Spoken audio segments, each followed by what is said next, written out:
Hey all, hope all is well. This is another video in the Road to Grandmaster series, and this one I'm going over my round 4 game from the Chicago Open. Now, if you followed the round 3 video, you know that I drew a very tough game with white against Grandmaster Ilya Nidzik, and I was just hoping to keep the good play going because thus far, 3 rounds into an open tournament, I hadn't lost a game, and I knew I'd be still playing on the top boards. Now, my opponent in this one was another young, talented Grandmaster from the Ukraine, an individual by the name of Pavlo Vorontsov, someone that I had not heard of before, but, there are these young Grandmasters cropping up all over the world, so it's no surprise that I haven't heard of all of them. This player in particular had actually been going to school also in the United States, and had actually been going to Texas Tech University. So he goes to another one of those chess schools, as I tend to call them, and in which he gets like a full ride scholarship and plays on the chess team there. And many of those in the United States these days. So I was hoping to just keep the good play going, and I was black, and I knew that I need to have a really good stop in this one because I was playing a really tough GM with black. So without further ado, let me get into it. So Pavlo opened with d4, and I played d5, and then after c4, I went for c6. And c6 is not a move I play that much, actually. I've actually been playing e6 a lot. The Queen's Gambit declined. And c6 introduces Slav type of scenarios. And part of the reason I was actually inspired to play the Slav is because one of the reasons I tend to shy away from the Slav is the exchange variation after cd5, but based upon what I'd learned from my white game in the previous round against Ilya Nidzik, I actually realized that there wasn't that much to fear in the exchange variation. I felt quite comfortable almost playing what Ilya had played against me as black. So I thought, you know what, the exchange variation, I'm totally fine with it. In other lines of the Slav, I thought I had a decent enough knowledge base to get a decent position. But here I must say I actually was very surprised when white actually played the move e3. And Pavlo thought on this move for about 5 to 10 minutes, and it's quite unusual to think, on move 3 about what you're going to do. But the move that's played, I would say 80% of the time after d4, d5, c4, c6 is knight f3. And then what happens here is black has to decide. Knight f6 is played, and then typically white decides here whether to play the e3 and invite the Slav, or knight c3 and invite the Dutch variation. Just to give you a snippet of those, after e3, black can go bishop f5, or sometimes even bishop g4. Both of these are viable. And after knight c3, black has to actually take on c4 before developing this bishop, because if you play bishop f5 right away, there's a well-known trap here that after cd5, and queen b3, black can actually defend both the pawn on d5 and the pawn on b7 effectively. So this b7 pawn's a little bit too loose, and advantage to white here. So so this is what I was kind of looking at considering. By the way, just to go back and show this after queen b3, the point is that if you can't go b6 because I believe the move here is e4 is decisive, and the problem is that if you take this this pawn, bishop b5 check is a huge issue, and the threats connected to the pin here and the knight on and the knight coming to e5 are winning. So, for instance, if knight bd7, now knight takes e4, d takes e4, and knight e5. There's a queen takes f7 mate potentiality. There's also this pin here, and I'm pretty sure white is winning in these lines. So that's why actually, if you actually do wind up falling for queen b3, you're actually forced to play queen b6 here, and you actually give up the d5 pawn, because after knight takes d5, if queen takes b3, white takes an f6 with check and remains a pawn up. So that has happened quite a few times in games of people that are unaware of these traps, but I was aware, and I was ready for this. Now, the reason e3 is a little bit of a change-up, or a curveball, if you will, is because it disturbs the Slav player just slightly. So the idea is that in the Slav, you want to get this light-squared bishop outside the pawn chain, preferably to f5 or g4. But because of the move order, you can't put it on g4 because the queen will be covering that square still. It's not actually a pin. And you're a little bit reluctant to put it on f5 because of the queen b3 tricks. So you start with knight f6, which is normal, and I was hoping that Pavlo would transpose back to something I knew, which was knight f3. And after knight f3, again, black can go for bishop f5 or bishop g4 if they want a Slav. So bishop g4 is the pin variation, and this particular line is known to be relatively solid for black, although white has the two bishops. And conversely, there's also bishop f5 as an option. And the point is, after knight c3, black just goes e6 and, has a very reasonable game. And here, white actually plays knight h4 to try and secure the bishop pair. And black has many choices. They can actually go bishop e4, or they can go bishop g6. And in either variation, black is actually quite decent, even though he loses the bishop pair, because if you go bishop g6 after knight takes g6, h takes g6, black has a relatively compact pawn structure. So it's really hard for white to actually make so much of the two bishops right away. And normally it's very much a long-term play for white to kind of grind you down later on in the middle game and end game. And if black is looking for a sharp game, they can even go bishop e4, because the point is here that if you try to secure the bishop with knight takes e4, black actually takes with the d pawn, and the problem is this knight on h4 is trapped and has a hard time coming back home, so g5 is actually a serious threat. And so to preserve that knight on h4, you actually have to go g3, and the fianchettoed knight is not very good, and at the very least, black can just play bishop b4 check and get rid of the bishop pair that white potentially was playing for. So in lines after knight h4 and bishop e4, white actually needs to go f3, and this actually weakens this diagonal and this pawn chain. And after bishop g6 takes, a very dynamic game ensues where in many positions white winds up castling queenside, or sometimes putting the king manually on f2 and playing g3 and trying to hold up the king side that way and play with the two bishops. So those are pretty much the options I was familiar with and aware of, and what would be the natural transposition if white went in for knight f3 after knight f6. But instead, after knight f6, white went in for knight c3, and this kind of shook me to my core a little bit because this was something I wasn't as familiar with. So the real issue here is that if I want to go bishop f5 like normal, white doesn't have to play knight f3 and transpose to the e6 line that I was talking about, but it instead can go for queen b3. And unfortunately, again, this b7 pawn becomes a real issue to defend, and it's just something you actually have a hard time dealing with. Now, actually, queen b3 right away is not correct because black can play queen b6. So let me correct the move order a moment. The point is after cd5, now queen b3. And the difference is here, again, like in those lines before, if queen b6, knight takes d5 is an important intermediate move, because essentially the problem is that, you can't play queen takes b3 because knight takes f6 wins a pawn because of the intermediate check. And this again is very, very, because of that, you can't play queen b6 because the pawn is just hanging. And if you can't go queen b6, how do you defend this b pawn? Because I showed you these lines where bishop b5 check is a problem if I play b6. So essentially here, what's required is actually a sacrifice, a pawn sacrifice. And frankly, I was vaguely aware that this existed, but I had not worked out the details of this line, and I hadn't looked at this at home with the engine or anything. And so to go down this path with pretty much zero knowledge, I thought was pretty unwise, given that the way that black actually equalizes or plays in this position is actually fairly sharp. So I'll actually take you down the path a little bit to give you a sense of what black should have and could have done here. So after queen b3, I have to go knight c6 and continue to develop and actually gift the b7 pawn to white and say, you know what, if you want to take it, you can take it. But if not, then I'll be fine. So you go queen takes b7. And after queen takes b7, now black has to take care of the c6 knight.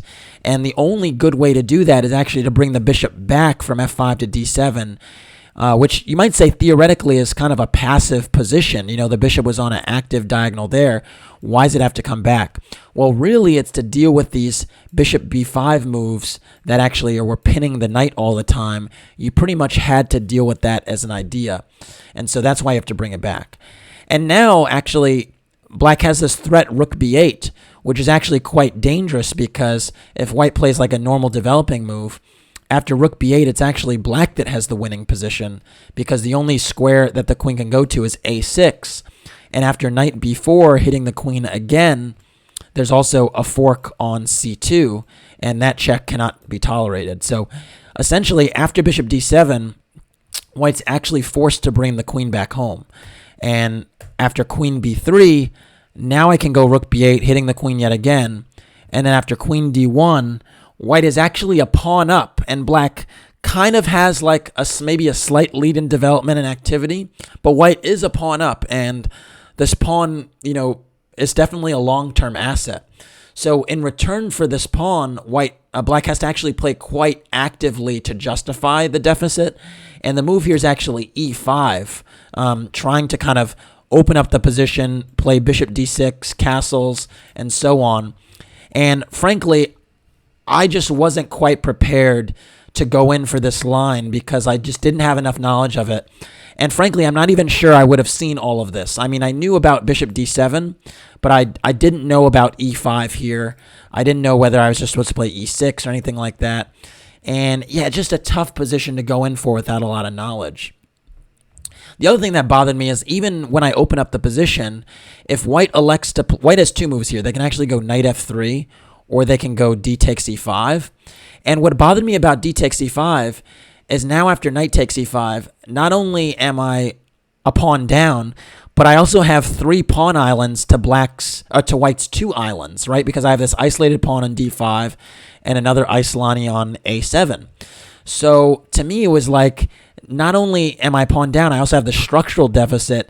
It just didn't seem like a position that I'd want to get myself into. And so I really was reluctant to go down that path. And because of that, I thought for a little while and opted to play g6, which actually transposes to a line of the Slav that is well known to be better for white and unfortunately just fairly unpleasant for black to play. Now, it's a line that I had some familiarity with, but unfortunately, this familiarity was like 4 or 5 years ago, and I hadn't updated my knowledge, so it wasn't necessarily the wisest choice to make. Now, this move with g6 is actually known as the Schlechter Slav, and the idea with it is that you fianchetto your bishop on g7 and castle, and you hold the bishop on c8 for a little while so that queen b3 is not as huge a problem targeting the b7 pawn. Now, the one drawback of the Schlechter Slav is that this bishop on g7 is actually not very well placed because it's behind this wall of pawns on e3 and d4. And as a consequence, black is suffering a little bit in terms of the bishop activity. And the flip side is that this pawn tension with d5 and c4 is actually negative pawn tension for black and positive pawn tension for white. Because a lot of times black is not necessarily going to want to take on c4 because it gives white an extra pawn in the center and helps white develop. But the flip side is that, white at some juncture might consider taking on d5 if black compromises the queen side in some way. And I'll discuss what that means in a little bit. So anyways, after g6, knight f3, this is normal. Bishop g7, bishop e2, castles. This has all been played before, and this is actually kind of the trick or the dilemma that black faces here is how to develop the queen side. Because the pawn is on c6, this knight doesn't have the most natural developing square, the c6 square, and as a result, knight bd7 is not as pleasant because then white can always decide to take on d5 and actually play on the c file. So what I mean by that is if I decide to go knight bd7, right, normal developing move, normal developing square, the issue is now white might consider playing c takes d5, and the issue is when the position opens up after c takes d5, my knight on d7 is really poorly placed to play along the c file. Of course, I'd much rather prefer the c6 square now, but it's not really an option because I've gone knight d7. And so this position just gives white slightly better chances just because of the difference in queenside knights and, frankly, the difference in kingside bishops. My bishop on g7 is facing this wall here, whereas this bishop on e2 has more influence.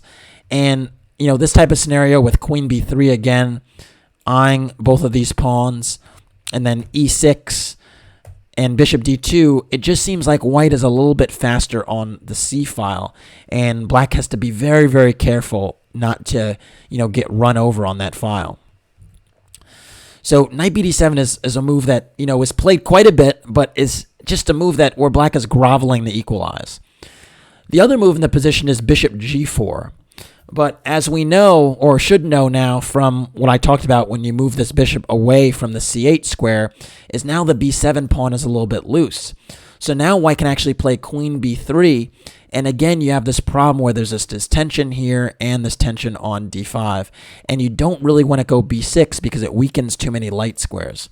And so black actually needs to go queen b6 here, and after h3, bishop takes f3, white has the bishop pair and pressure on this d5 pawn.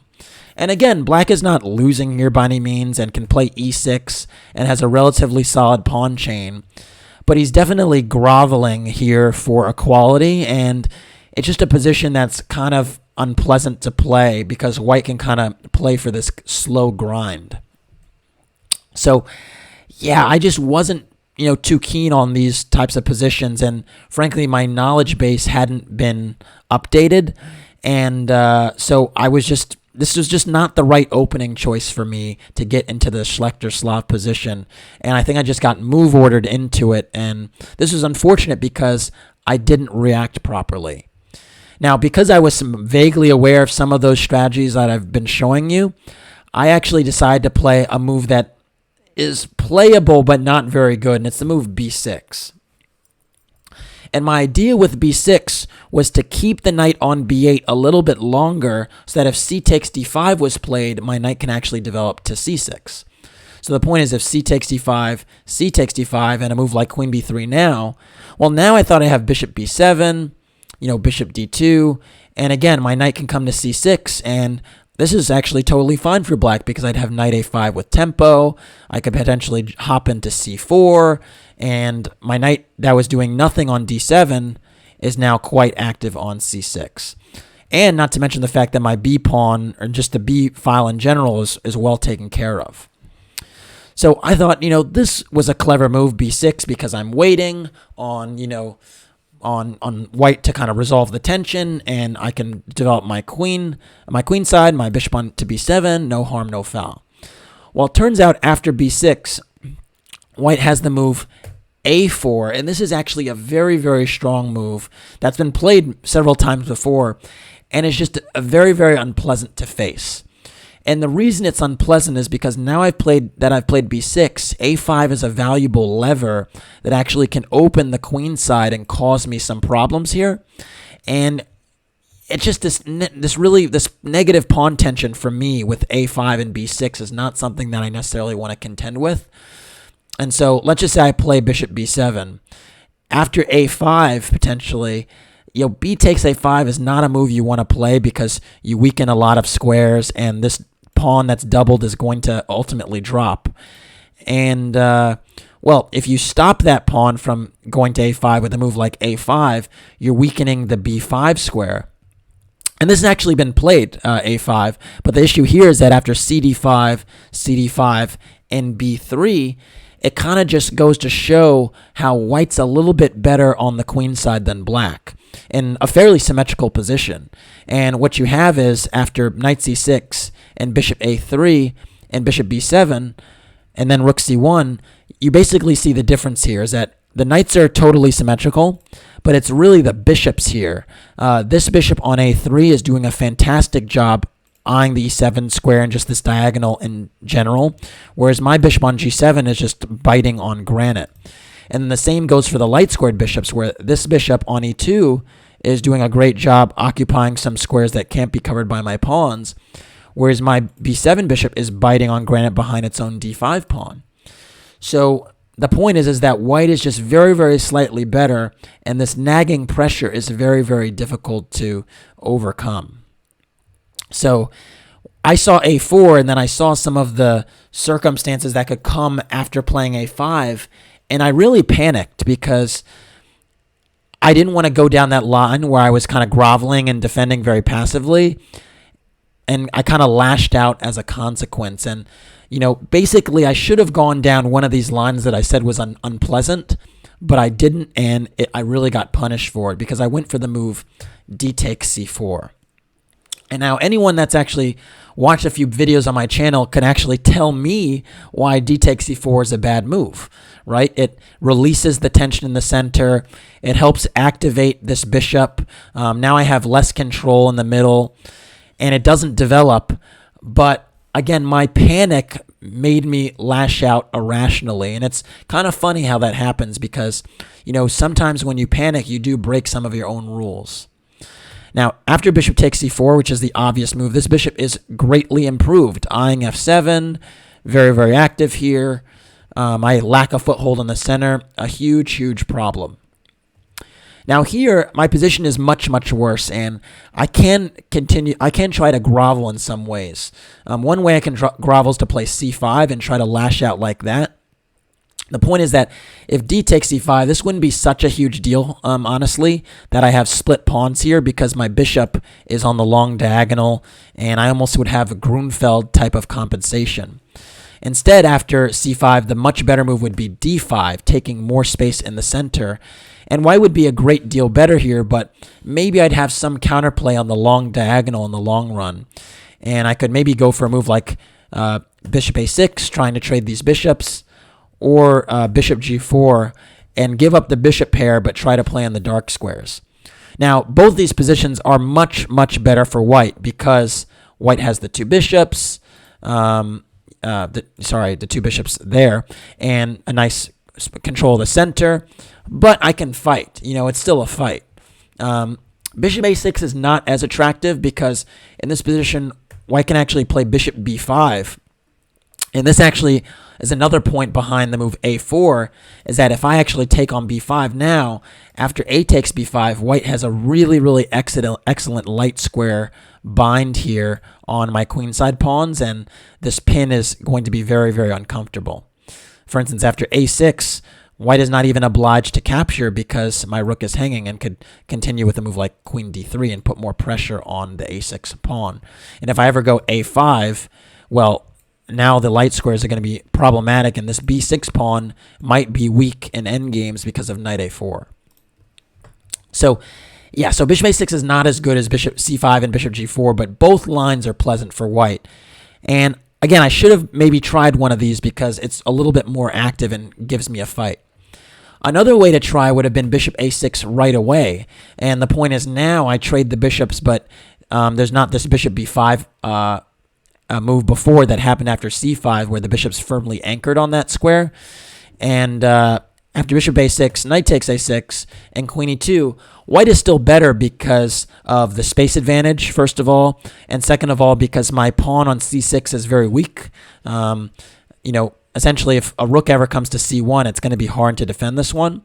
But again, I can fight here. I can go queen c8, and after e4, maybe play for c5 and try to get something going here.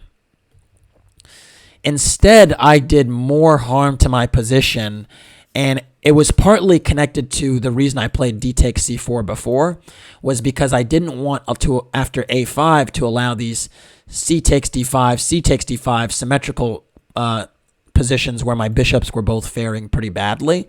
So I thought I could take on c4 first and then play a5. And I thought, okay, this is a decent version of the other position because it's not totally symmetrical. But this is actually a terrible decision. And the reason for that is, this pawn not being on d5 just means that I have less of a foothold in the center. And frankly, it just means that white can advance in the middle as he pleases. And really just not a very good choice because I'm actually further weakening my queen side because now the b6 pawn is weak and the c6 pawn is weak. And the other thing is now I'm behind in development because my last two moves have been pawn moves, and I'm nowhere near close to connecting my rooks, whereas white only needs two moves to make that happen. So really, really not smart decision making. After a5, Pavlo fairly quickly went for e4, and it just makes a whole lot of sense. Essentially, now that my c-pawn is not on d5, as what would happen in those exchanges after those positions where there's c takes d5 and c takes d5, white now just can take the center and just have an unassailable control in the middle. And that coupled with my lack of development means that white has the real potential to just run me over. I went bishop a6 now, recognizing that I had a major space disadvantage and that I should try to trade pieces. But now white just went queen e2, and that's a really good move, keeping the tension on this a6 bishop and saying that we're going to, exchange on my terms. And the issue for me is that, I can't even develop my knight to d7 because my bishop would just be hanging. And so I pretty much have to oblige white here, and that really doesn't help me. A better move here, instead of what I did, I took on c4. A better move would have been queen c8. Again, after taking on c4, then playing queen b7 and just keeping the tension a little bit longer. But either way, white is a great deal better. And after queen c8, I mean, white can play a move like bishop f4 and just have monster activity. The rooks are connected and mine aren't, and that's the difference, in addition to the weak structure. So anyways, instead I went bishop takes c4, and after queen takes c4, I went queen d7, which is another really, really regrettable move, but one that I thought I was obliged to do because I was trying to defend against the c6 pawn. And I can't even develop my knight because after knight bd7, queen takes c6 just picks up a free pawn. And so it's really, really a huge problem. And these types of lines also illustrate just how weak the b6 pawn is, because this control of the light squares that white has make my pawns on dark targets well into the endgame. A bishop can one day sit on e3, and from that perch just eye my pawns that are on dark squares.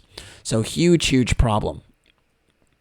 So anyways, after queen d7, white went bishop g5, which is a good move. There are many options. They could have gone to f4, could have gone to e3, but bishop g5 is totally fine. And you can see white is connected to rooks and has a major advantage. I went h6 now. This didn't happen. I went queen d7.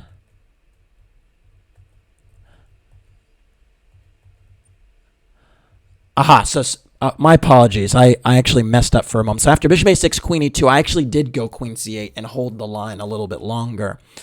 And now after bishop g5 was played, and after I played h6. And yeah, this h6 move was problematic because essentially I'm just weakening my king side even more. And now the g6 square is a little bit sensitive because I've pushed this pawn. Again, note that I already have a ton of weaknesses, so anything I do just adds insult to injury, and it's just not something that that should be done.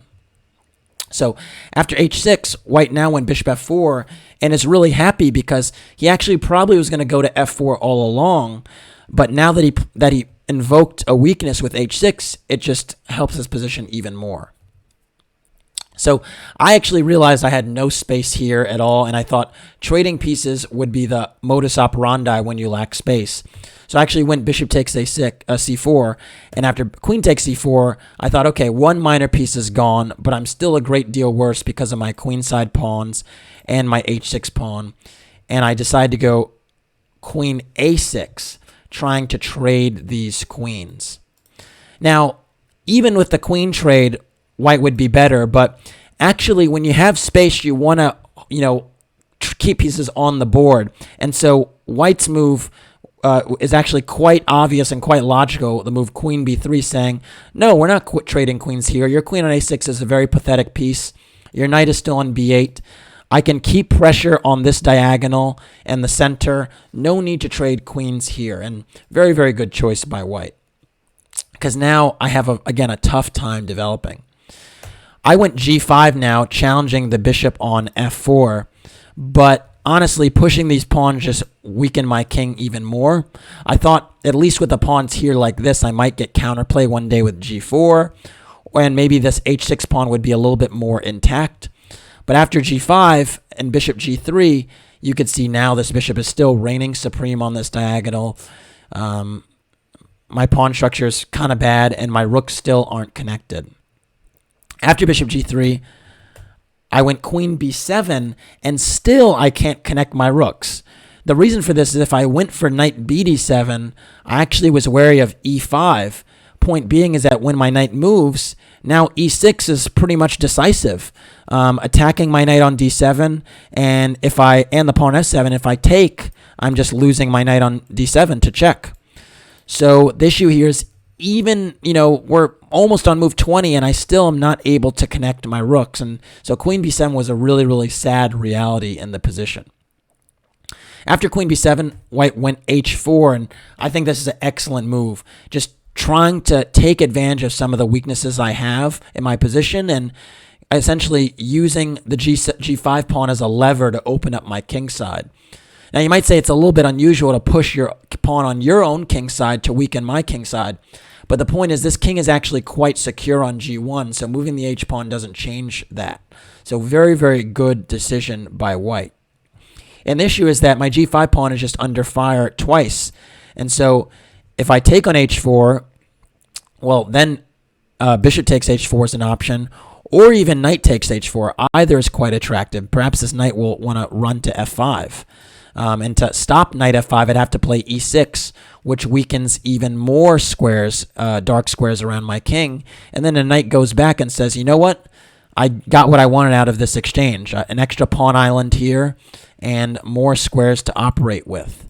So, yeah, that was certainly one idea if g takes h4. The other idea is, again, my pawn is just hanging. So I actually decided to go g4 and push it. But now after g4, I've weakened more squares. And, well, you guessed it, f4 and h4 are now firmly under white's control. After g4, knight e5 was played. And now I have to worry in some lines about my g4 pawn being an issue. And another nifty move that's a possibility is actually knight g6. And the point is that with the queen on b3, this f7 pawn is pinned. And if the knight is able to relocate to f4, I thought that would be a really, really nice square for it to be secure on. So huge problems here. After knight e5, I went c5, kind of desperately trying to lash out and get some activity. But frankly, it's actually quite clear here that the position is winning. And knight e5 meant the position was completely winning for white.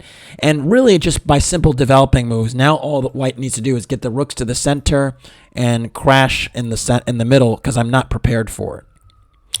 So c5 was kind of a desperate, flailing type of move. I was very frustrated with my position, and I wasn't really comfortable with the slow death that would ensue. So I thought, well, let's just get this over with, and make a few good moves, and then get this over with, because it did not seem like sitting on the position would work very well. And so after c5, d takes c5 was played. And yeah, my idea with this pawn, quote-unquote, pawn sacrifice was that, note, I can't recapture because my queen is hanging.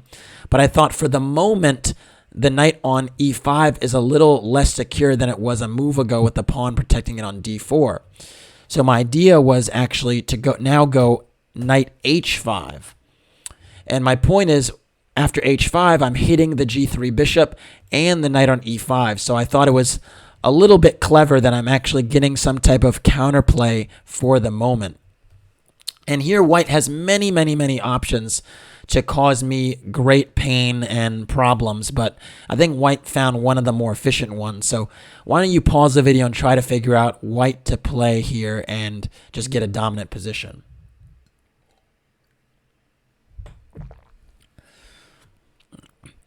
All right, hopefully you paused the video and got a moment to think on some of the options here. I was actually considering moves like knight c4 initially. I thought just putting more pressure on b6 made sense.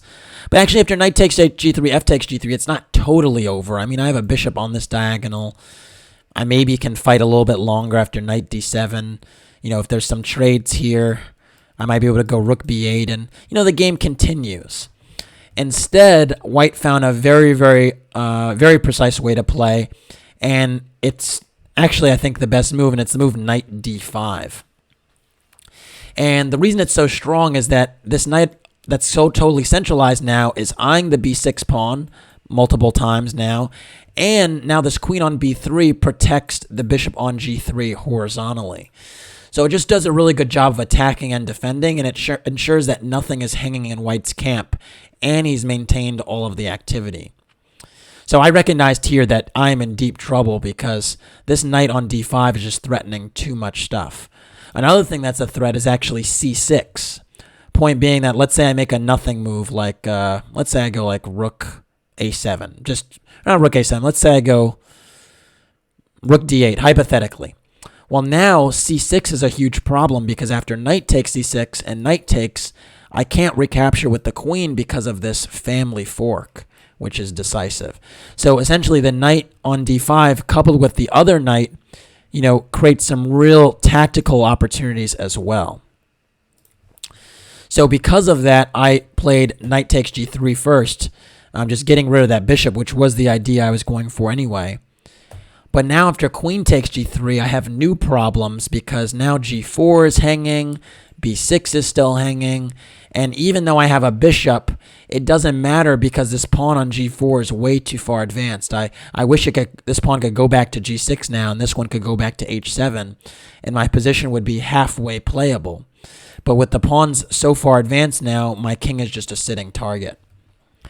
I went b takes c5, recovering my one pawn, right? So now the material's equal.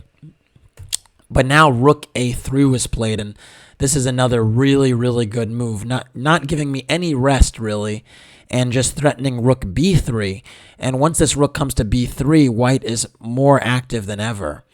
Hitting on the b file. Maybe the rook comes down one day and infiltrates on the 7th rank. And at any point, knight takes g4 is also an option, by the way. So after rook a3, I actually went queen takes b2, just being super greedy and groveling for, to try and get some attack going with the a3 rook and the knight on e5. That is a double attack. But this move I knew was a poor one, and I didn't imagine that with such a weak king I should survive. And after queen takes b2, white actually went knight takes g4. And, with this move, I actually resigned. And the reason for that is the queen is actually protecting the rook on a3 horizontally. For some reason, I didn't actually realize that when I played queen takes b2. And to add insult to injury, I have a lot of pawns that are hanging. Knight e7 is hanging, so the e7 pawn is hanging. Knight takes h6 check is also hanging because of this pin. And I'm still haven't managed to connect my rooks. And, my position is just in ruins. So, I think it's really just a model lesson in what not to do, or at least what happens when you break chess principles, because I speak incessantly about connecting your rooks, and this is a game where I actually never managed to do that. And so you could see how you can get into real trouble quite quickly when you break the chess fundamentals. So keep that in mind. This was a very, very poorly played game, and I definitely was looking to move on. Very, very disappointing outing with black. So anyways, thanks for watching. Please like and or subscribe to the channel. And if you want to support the Road to Grandmaster journey, you can do so by making a donation through the PayPal link in the description below. Thanks again. Take care.